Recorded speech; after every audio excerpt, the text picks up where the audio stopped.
Սովորաբար գրեթե բոլոր դատականիստերում մենք հանդիպում ենք իրար, այս անգամ ինչ ուղերձով եք այստեղ եւ հաշվի առնելով վերջին իրողությունների համատեքստը, պնդումները, որ գնում ենք դեպի խաղաղություն աննահանջ կերպով, մոտ է արդյոք այդ խաղաղությունը, ռեալ է արդյոք օրակարգը։ Մենք տեսանք, որ արդարադատության կազմում եղած շատ մարմիններ հենց իրենք հանցագործներ դարձան եւ դրա փաստահայնն էր, երբ հրապարակվեց ուրեմն Բագրատ Գալստանյան, մեր սիրելի arczepiskopesi խոսքը ամբողջական եւ մենք հասկացանք, որ դրանք ուրեմն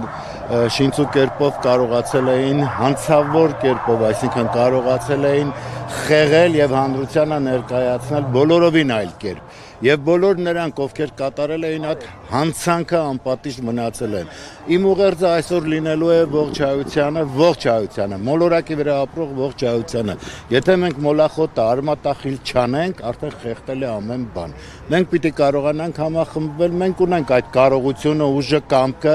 ի վերջո խելացիությունը, պիտի կարողանանք այդ մոլախոտից ազատվել։ Մոլախոտը այսօր զվարճանքի մեջ է։ Ամեն ինչ խեղդելով, բոլոր ոլորտները կործանելով, ասում է ես փարթամորեն աճում եմ։ Եվ դա այդպես է, աճում է։ Փարթա ինչ կարող ես ասել։ Իսկ սովորաբար ցանկացած այգու մեջ եթե արմատախիլ չեն անում, ուրեմն հեշտը դրանք են բազմանում, դրանք են աճում եւ մեր իրականության մեջ մենք տեսնում ենք, որ այո, մեզ տիրել է։ Եվ հիմա կոչս է, որ այո, անտարբեր չլինեն, իրենց տներում չնստեն, սպասեն, թե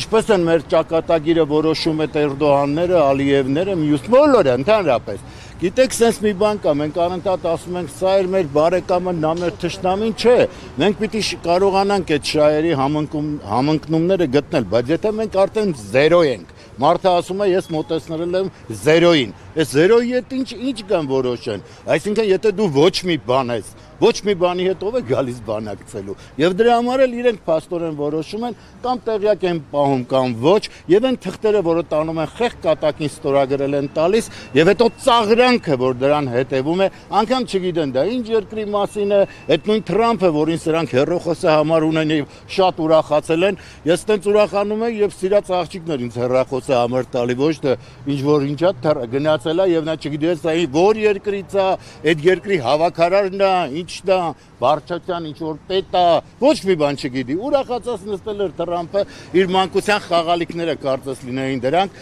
եկել էր մի թեթև հետները խաղում էր եւ հետո սրանք եկան ստեղից սկսեցին թափահարել այդ թղթերը որպես փրկության նշան, էտա ստի կայսրության մեջ ոչ մի ճիշտ բան չի լինում։ Պարոն Մանուկյան, այս ձեր ասած այդ մոլախոտը այնուամենայնիվ կարողանում է այս երկրում եղանակ փոխել, հա? Ու շատ հասկանալի է նաև այս դատավարության հիմքը, որն է հասկանալի, թե ինչ ելք է լինելու, վաղը նաև Միքայել Սրբազանի նկատմամբ 2.5 տարի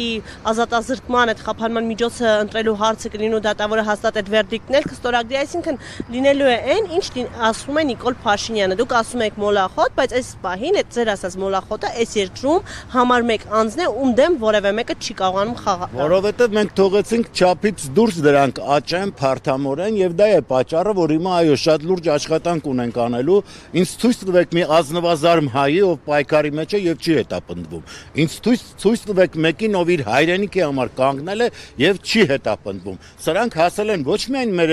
օրերի հերոսներին, այլև նրանց, ովքեր եղել են պատմության մեջ, Նժդեհին, Անդրանիկին, բոլորին, ովքեր հայկականություն են պահել, ովքեր հայոց արժեքների համար են պայքարել։ Ես վստահ եմ, որ արթնանալու են թմբիրից եւ վստահ եմ, որ այս լեթարգիական քնից մեր ժողովուրդը դուրս է գալու եւ կարողանալու է իր խնդիրները իր ուժով լուծել։ Պարոն Մանուկյան, մեր հանրապետությունում հանցագործությունների թիվը կտրուկ աճել է 2018-ից 2024 թվականի համեմատ։ Ըստ ձեզ որն է պատճառը այս հանցագործությունների թիվի աճի համար։ Պատճառը այն է, որ արդարադատություն գոյություն չունի եւ ցանկացածը հասկացել է, եթե իշխանական թևի ներկայացուցիչը կամ ՔՊԻ-ն է հարում, կարող է ասել ականջ կկտրեմ, քիթ կկտրեմ, ես կանեմ, կսպանեմ, կմորթ